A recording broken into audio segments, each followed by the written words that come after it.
Si Albus, Wulfric, Perceval, Brian, Dumbledore...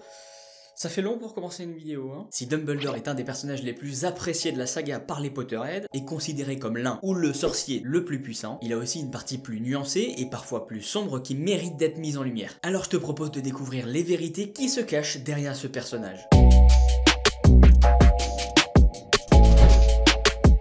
Albus Dumbledore a été le directeur de Poudlard pendant plus de 30 ans et il a vu les 2 tentatives de Voldemort de prendre le contrôle du monde sorcier. Sur un CV, ça claque quand même. Il peut y rajouter également l'ordre de Merlin première classe et le fait qu'il est considéré comme le sorcier le plus puissant de son temps. Il a occupé les postes de Mogwai suprême de la Confédération internationale des sorciers et de chef sorcier du Magen Mago. Il est l'un des personnages les plus controversés de la saga car, même s'il est une bonne personne dans l'ensemble, il prend parfois des décisions assez discutables. Tout d'abord, Dumbledore est secret. Ah, pour être secret, il est secret le mec. Il a carrément eu le droit à un film nommé Les Secrets de Dumbledore dans la saga des Animaux Fantastiques. Albus a beaucoup de tragédies et de mystères dans son passé qu'il n'a jamais révélé aux gens qui l'entourent. Bien qu'il soit logique qu'il ne dise pas à Harry tous les détails de son passé, il lui a caché beaucoup de choses, même des détails qui ont eu un impact sur sa propre vie. Certains des secrets qu'il a cachés à Harry étaient la mort de ses parents à Godric Hollow, le passé de Severus Rogue, mais aussi son lien passé avec Grindelwald, sa famille secrète et bien d'autres. Lorsque Rita Skeeter a révélé dans Vie et mensonges d'Albus Dumbledore des détails sur la famille de Dumbledore et son implication avec Grindelwald, il a finalement été montré à quel point il était secret aux yeux de tous. En revanche, s'il y a bien une chose qu'il n'a pas cachée, c'est son talent. Dumbledore est clairement l'un des sorciers les plus puissants de la saga, il rivalise avec Voldemort en termes de capacité et de pouvoir magique, mais il refuse simplement de se lancer dans les arts sombres comme l'a fait Voldemort. Bien qu'intéressé par la domination des sorciers sur les Moldus, il a eu la force mentale pour ne pas franchir les limites. Il a su aussi refuser un poste de ministre de la magie car il se sentait dangereux si on lui confiait trop de pouvoir. Ça démontre le vice qu'Albus a en lui, mais ça démontre aussi sa sagesse. C'est difficile de faire pencher la balance à ce stade. Il a aussi une maîtrise de la magie dont la plupart des sorcières et sorciers ne peuvent que rêver. Et bien que le talent ne fasse pas la bonté d'une personne, on ne peut pas oublier de le préciser. Si tu es déjà arrivé jusqu'ici dans la vidéo, c'est que tu connais le personnage de Dumbledore. Et si tu le connais, alors tu sais qu'il est un grand stratège. C'est un calculateur, un malin le petit vieux. Bien qu'il puisse sembler se soucier des gens individuellement, la façon dont il est prêt à utiliser Harry pour atteindre le plus grand bien montre qu'il considère toujours les autres comme des pions. Il oublie parfois les répercussions que ses plans peuvent avoir sur les autres.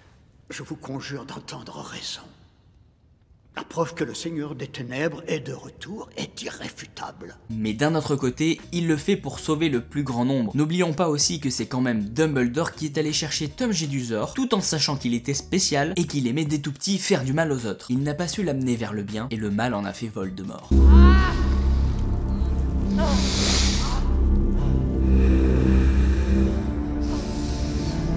Dumbledore a prouvé avoir des plans si précis qu'il a laissé les Potterheads s'imaginer des choses et croire à des théories. Par exemple, l'un des souvenirs que Severus Rogue laisse à Harry avant de mourir montre Albus Dumbledore peu après l'assassinat des parents d'Harry, et dans ce souvenir, Severus reproche à Dumbledore de ne pas avoir protégé James et Lily. Albus se dédouane et dit qu'ils ont fait confiance en la mauvaise personne avec Peter Pettigrew. Oui, des théories suggèrent que Dumbledore connaissait le double jeu de Pettigrew et qu'il aurait pu prévenir les Potter. Mais qui t'a donné la parole? Bon, maintenant que t'as commencé, bah continue, hein. Il aurait fait exprès d'éloigner Remus Lupin et de pousser Sirius Black à refuser l'offre de James et Lily de devenir leur gardien du secret.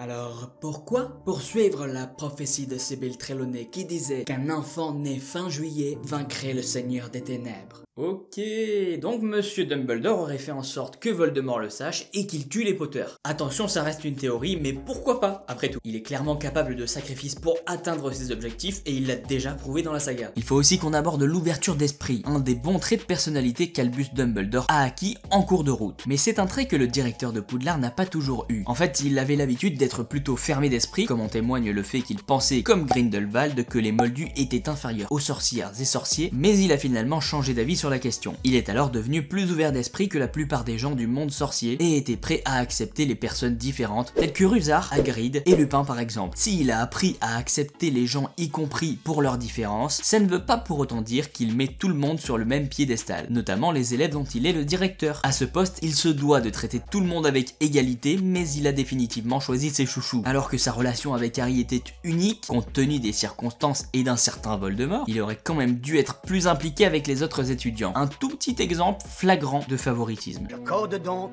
10 points à Neuville, Long-du-Bas.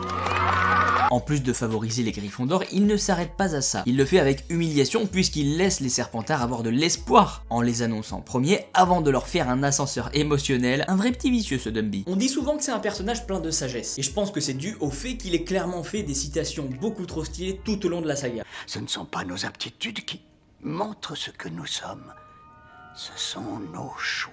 C'est classe, hein. Malgré ces belles citations, il ne faut pas oublier que jeune ou vieux, il a souvent fait preuve d'arrogance, de surplus de confiance en lui. Étant donné que Dumbledore est exceptionnellement intelligent et talentueux, il est logique qu'il ait confiance en ses capacités. Cependant, cela n'excuse pas son arrogance. Il faisait souvent des commentaires sur son intelligence et sa puissance, et il pensait clairement qu'il avait toujours raison. Sa réticence à remettre en question ses propres décisions et pensées était en fait un facteur déterminant. Et il n'était pas la seule personne intelligente et capable, même s'il agissait comme tel. Attention donc à ne pas confondre sagesse et intelligence. Il en savait beaucoup sur la magie, l'histoire et le monde sorcier. Il était exceptionnellement vif d'esprit et il a contribué à de nombreuses découvertes dans le monde de la magie, y compris les 12 utilisations du sang de dragon. Enfin, le trait le plus positif d'Albus dans les films était que Dumbledore se bat toujours pour l'égalité. C'est encore une fois un point assez compliqué car Dumbledore a une vision bien à lui de l'égalité et des cadres dans lesquels il l'applique. Son passé problématique avec Grindelwald ne peut être ignoré, mais il convient de souligner qu'il a passé le reste de sa vie à rattraper cela. Il a fait de son mieux pour lutter contre Voldemort et ses partisans afin d'avoir un monde où les Moldus ne seraient pas victimes de discrimination. Il l'a fait jusqu'à en donner sa vie, l'une des étapes nécessaires à la réalisation de son plan pour vaincre vous savez qui.